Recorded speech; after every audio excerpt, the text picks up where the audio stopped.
Hello, I'm Dawson Saunders, and this is the Material Identification Assignment for ETM 2080 Industrial Plastics. To begin is polyethylene terephthalate, or PET or PETE for short.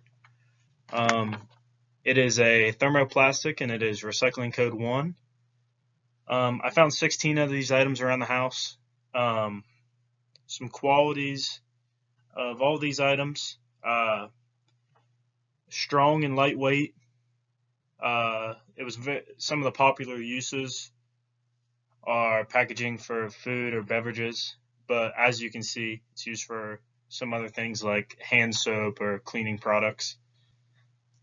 It was very prevalent around the house, probably the plastic I could have found the most of, but yeah, I found where most of the PET items I found were in my kitchen. Now on to high density polyethylene, or HDPE for short. It is another thermoplastic and it is recycling code 2. Items 17 through 30 are all high density polyethylene. Some of the qualities of HDPE is a large strength to density ratio.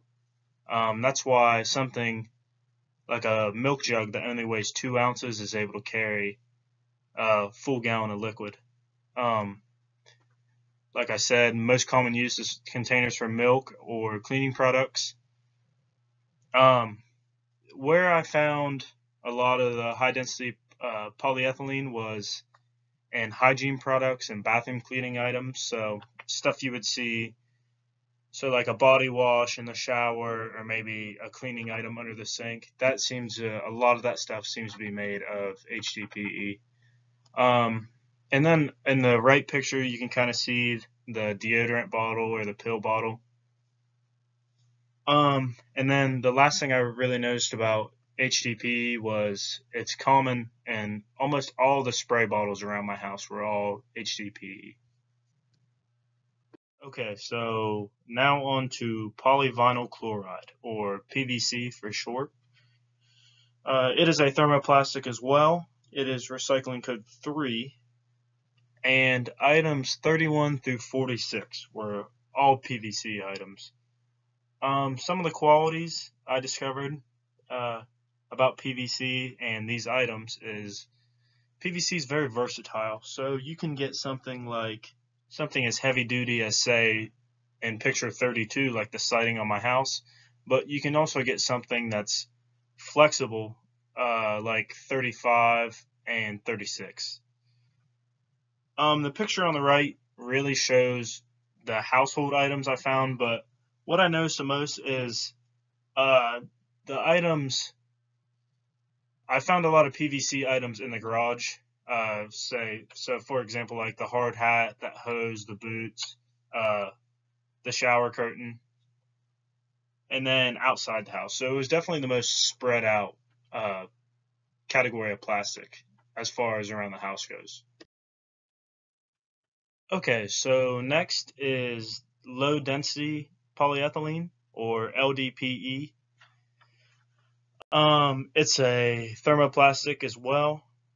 It's recycling code number 4, and items 47 through 60 were all low density polyethylene. Some of the qualities I noticed: it's lower density than HDPE, which is you can kind of assume that from the name, but it has similar uses to HDPE, but it's thinner. So it does things like food containers and bags, but as you can see, it's just usually much thinner. So you got something like that garbage bag or the thing the frozen peas came in, but you can also get something like the bubble wrap or the saran wrap pictured in the right picture.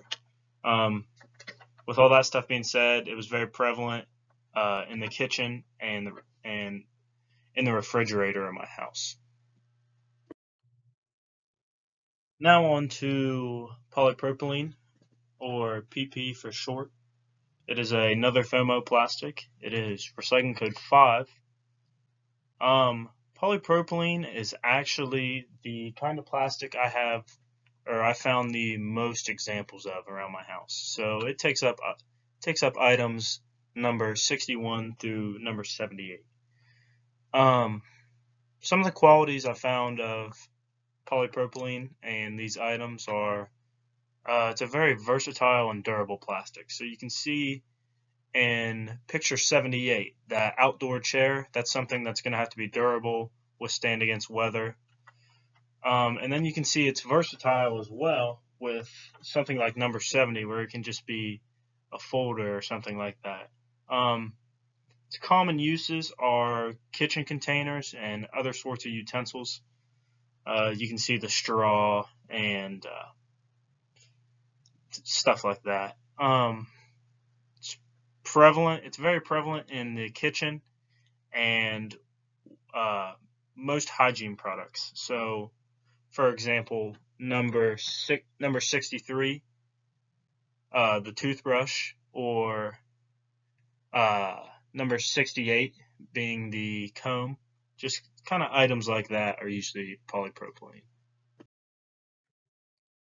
Next up is polystyrene. It is the last of the thermoplastics, being recycling code 6. Items 79 through 91 are all polystyrene. This is one of the ones I had trouble finding around the house. Once I got a couple items, I kind of got it down and could recognize them because a lot of these are unlabeled. What I noticed is it can be hard or as a solid plastic, or it can be a foam material. So you can see it can be something like 79 and be a shin guard for a soccer player, or it can be something like 89 and be an egg carton. So it's kind of harder to identify sometimes, but once you can kind of see an item of both variations of it, it's easy to get down because, like I said, a lot of these items are unmarked. Its common uses are packaging, or really anything that's kind of harder plastic. Like I said, I had a lot of trouble finding these just because they were so spread out throughout the house. Like I mentioned earlier, the shin guard, and then you got something like 82 or 85 where you got the razor and the makeup. Like those things just aren't going to be close together. So I thought that was an interesting point. Okay, so now into the code 7 items. I found 5 of these. They account for items 92 through 96. I did actually find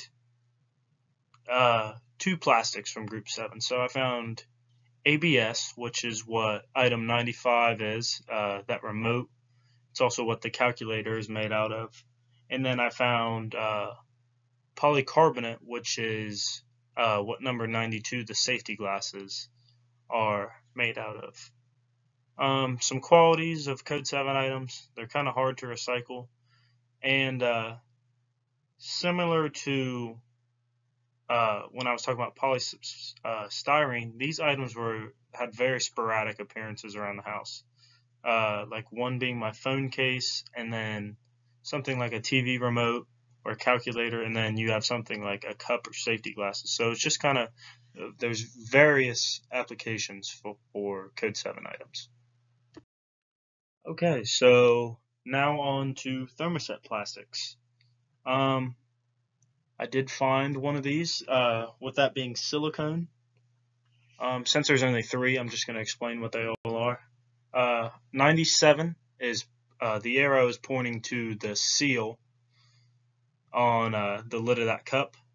98 is a silicone ring that you could crack an egg to cook a egg on a skillet.